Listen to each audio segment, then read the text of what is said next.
Think of the U.S. economy as a person who looks healthy but on the inside is carrying a serious disease that could kill them. Treasury Secretary Scott Bessent puts it this way. Our fiscal situation is a 350-pound, 2-pack-a-day smoker on the ICU table. The federal debt is at $37 trillion and climbing. That's over $300,000 per taxpayer. The U.S. now spends more on interest than on national defense, almost $1 trillion. In 10 years, interest payments alone could absorb 30% of government revenues. The U.S. federal debt is on an unsustainable path. The Penn-Wharton budget model estimates the U.S. has less than 20 years to tackle the debt problem or face default. Yet for decades, Washington's approach has been to kick the can down the road and put off cutting spending. And because the economy keeps buzzing along, it can seem as if the huge government debt isn't a big deal. But some warn that a reckoning is coming, and it could be bad.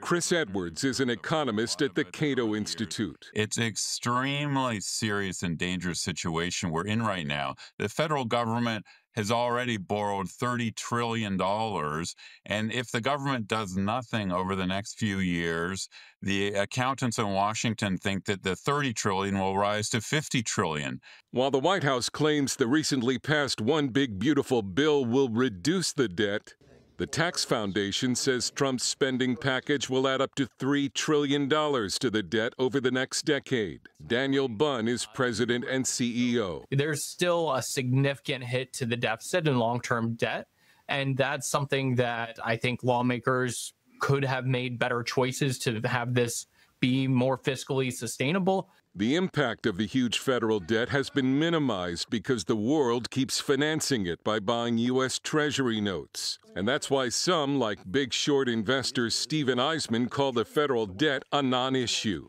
If there was a real alternative to Treasuries, then all of this stuff about the deficit is something that I would pay attention to. But as long as there's no alternative, there's nothing to talk about. The largest holders of U.S. Treasuries are Japan and China.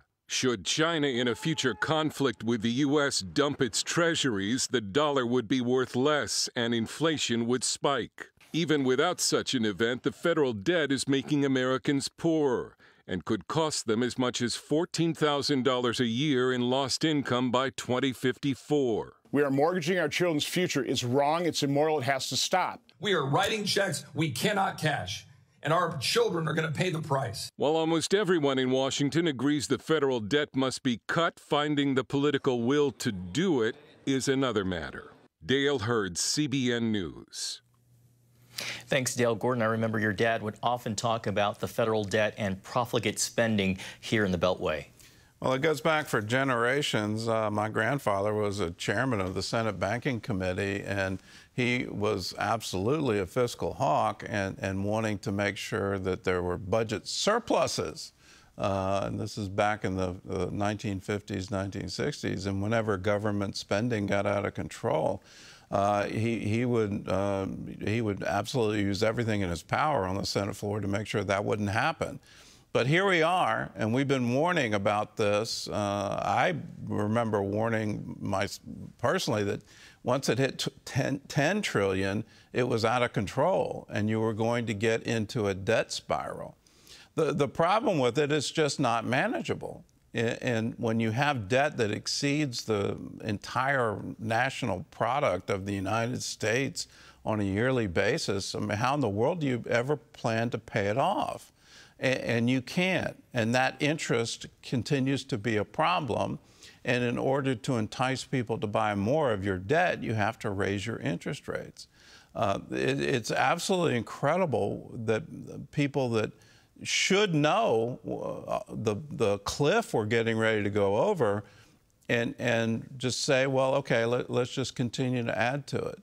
Now, where ultimately does this stop? Well, it stops with you and me, the voters.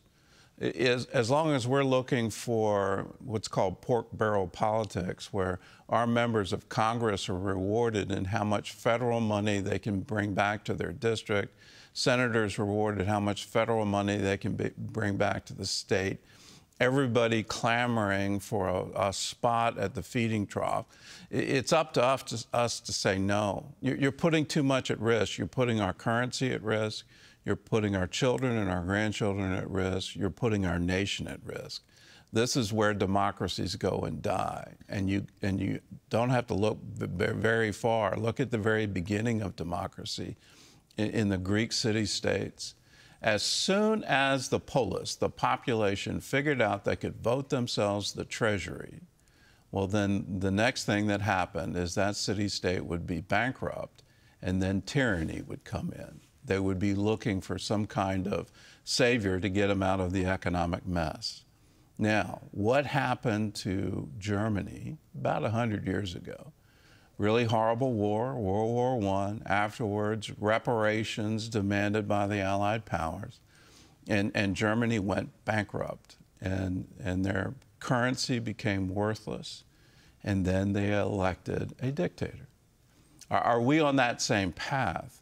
And if we are, and I would submit we are, why don't we wake up to it and say, enough?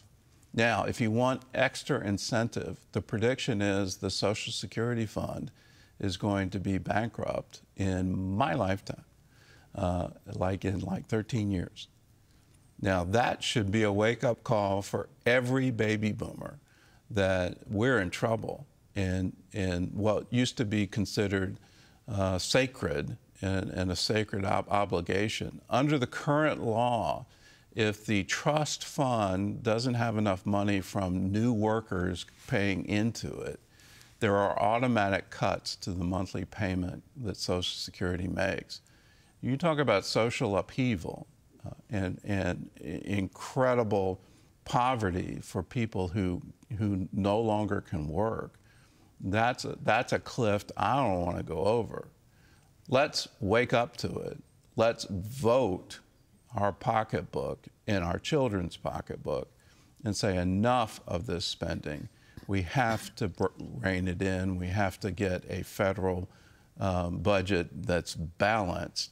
And I wish we had passed that amendment to require it. But we need it, and we need it now, and we need it very quickly.